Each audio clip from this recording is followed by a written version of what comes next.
Posture Ellie, and I am a posture therapist. So I help my clients of all ages learn to get rid of their aches and pains wherever they present by teaching them how to move better. So let's get started. What we're going to do initially is we're going to start in a supine position, and then we're going to flip over into a prone position afterwards.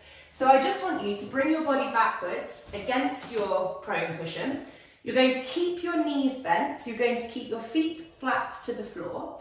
And I want you to untuck your head so that the back of your neck is long. I don't want your head hanging off the back of the prone cushion and you tilting your chin upwards, because if you're doing that, you're hyperextending your neck.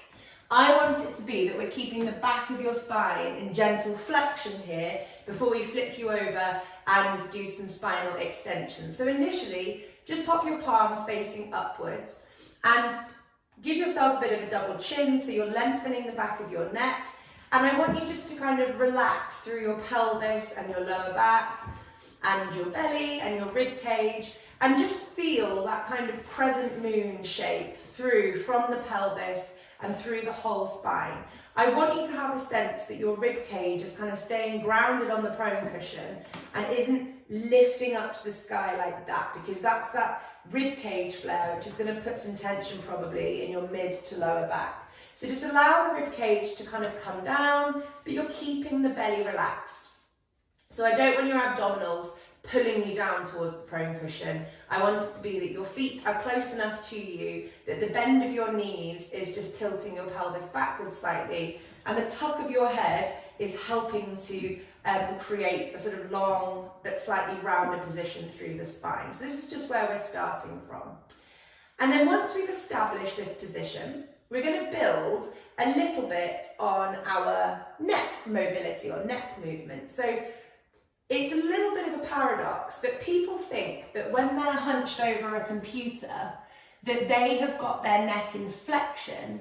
But actually, when your head is like this, you're in a hyperextension of the neck because your head's tilting upwards and you're compressing the back of your neck here. So what I like to teach people to do is actually tilt their head the other way and give themselves that length down the back of their neck, which is what we're doing both in our preparation here, but also in the exercise that we're about to do. So tucking your head in so you've got a double chin. You're going to interlink your fingers and put them behind your head for me. And then leading from your hands, very, very gently, I want you to use your hands to tuck your chin into a double chin position.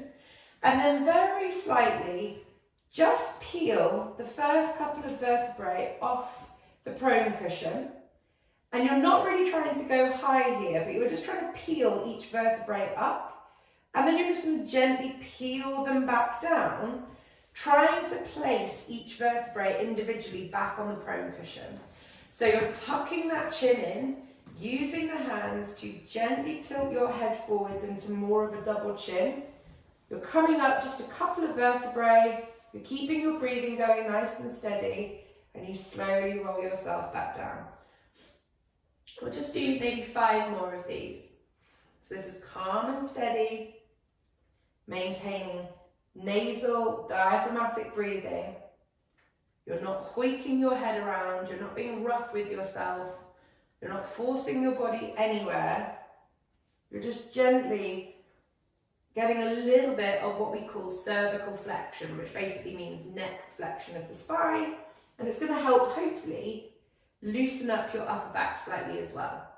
As ever, if you get any increasing sensations of pain and tension in a normal way, so if you're aggravating your normal pain and tension, then I don't want you doing this exercise or any exercise that makes you feel like this. We're going to do one more here.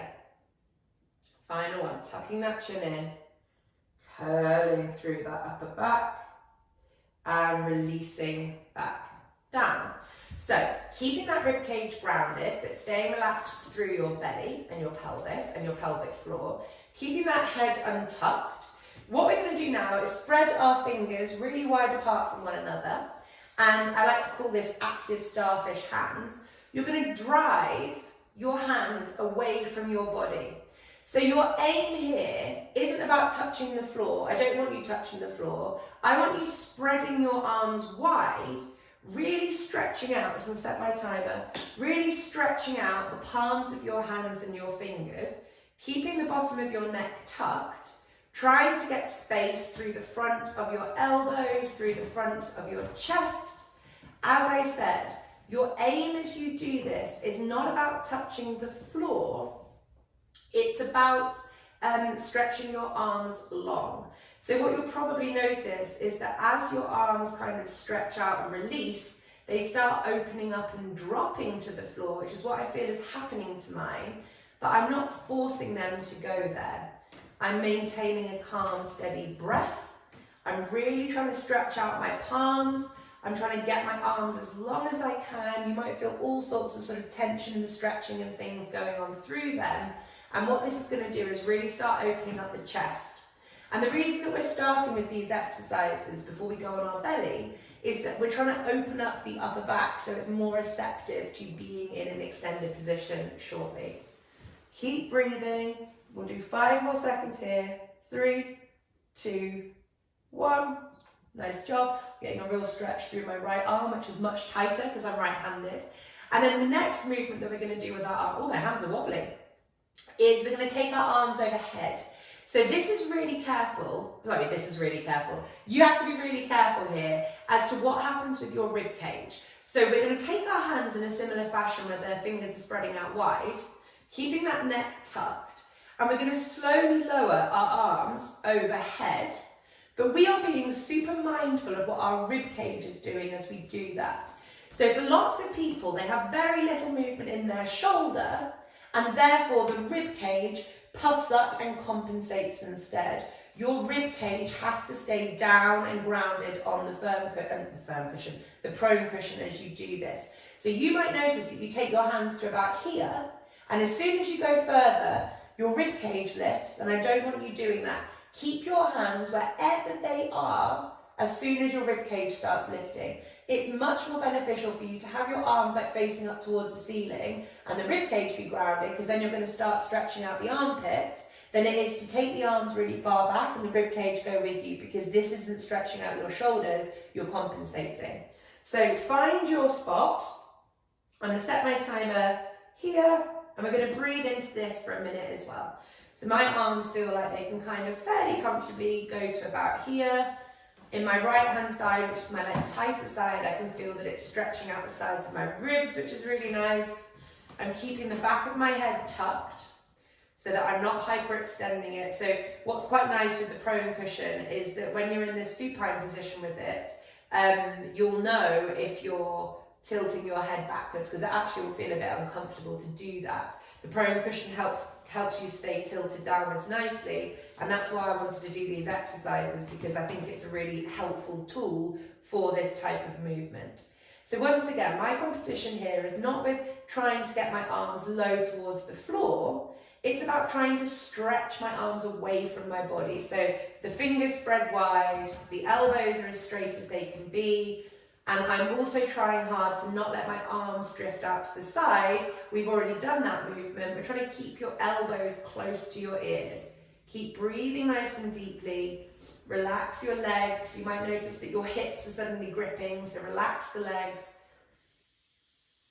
Breathing nice and deeply into the sides of those ribs.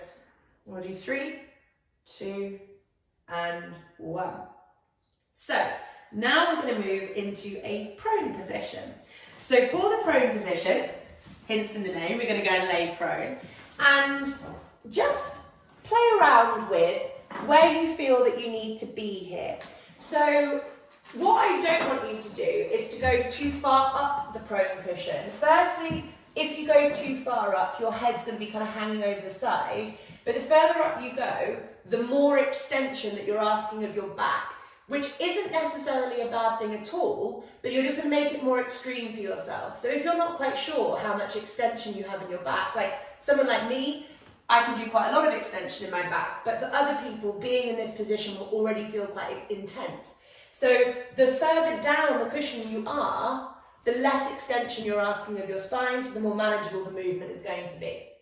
And what we're going to do here is a horrible exercise, a tricep lift exercise, which I am very bad at. I have very weak triceps, I'm very dysfunctional in them, and this exercise is hard for me. So I'm going to put my head down.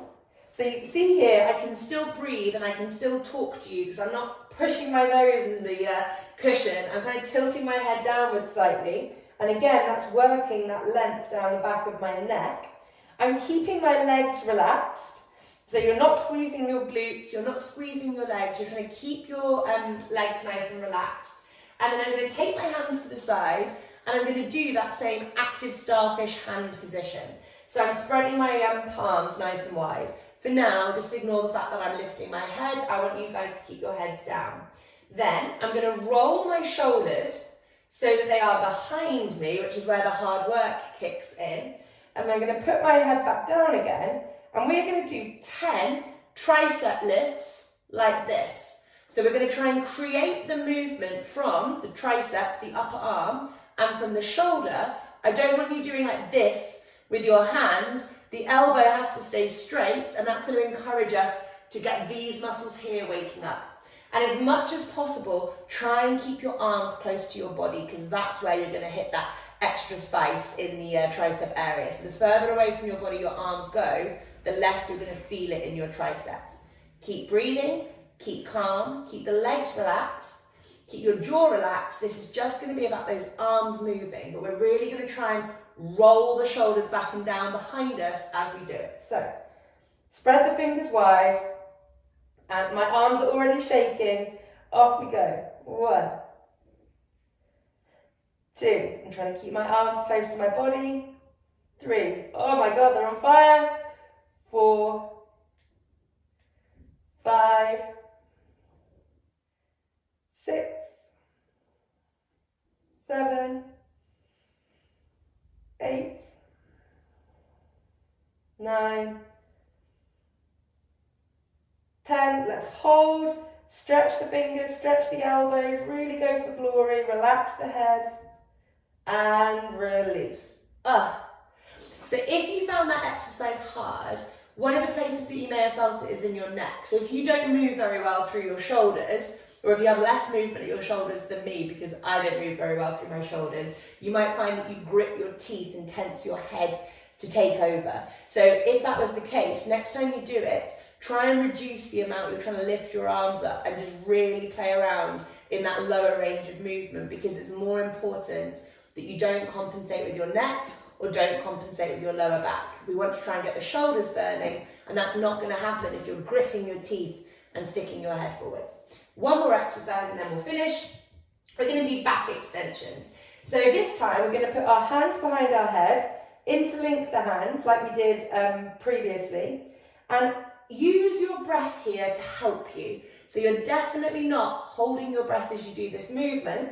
You're going to take an inhale, and then on the exhale, you're going to gently peel your body up, you're going to hold, and you're going to release. So this exercise is hard. This is working the muscles that is keeping you in an opposite position to a chair, so many people are very weak in them. I want your legs to stay relaxed. So when we do that movement, if we're weak in our mid-back, what you'll find is that you're going to grip with your feet and grip with your glutes and do all sorts of stuff in the lower body. Try and keep your lower body relaxed. We want your spinal erectors, the muscles that run like ropes on either side of your spine here, to be lifting you up. Doesn't matter how far you come, it's about looking after yourself and not hurting yourself in the process. So if this doesn't work for you, it doesn't work for you. You can just stay in this nice prone position and just relax, because it's still beneficial, as I said at the beginning, to be in this spinal extension, because it's the opposite of what we're doing most of the time, which is being in a chair. We're going to do 5 of these. Make sure you breathe. It's not about how high you go. It's about the right things working. So hands behind head. We're still keeping kind of some length at the back of the neck so that we're not crooking the neck backwards like that. Just keep the neck out of the equation, so we're focusing more on the mid and the upper back. Bring your elbows back behind you as well, so we're not letting them come too far forwards. And off we go. Relax your legs. Lift. 1, 2, 3. Down. Lift. 1, 2, 3. down. 1, 2, 3, down. You've got 2 more, keep your legs relaxed. 1, 2, 3, down. 1, 2, 3, and down. And now you can just collapse on a heap, and if you want to, as I said just now, spend a few minutes just recovering from that difficult exercise and relaxing in a prone position, because it really is a productive position to be in. I'll see you soon, and I hope you enjoyed.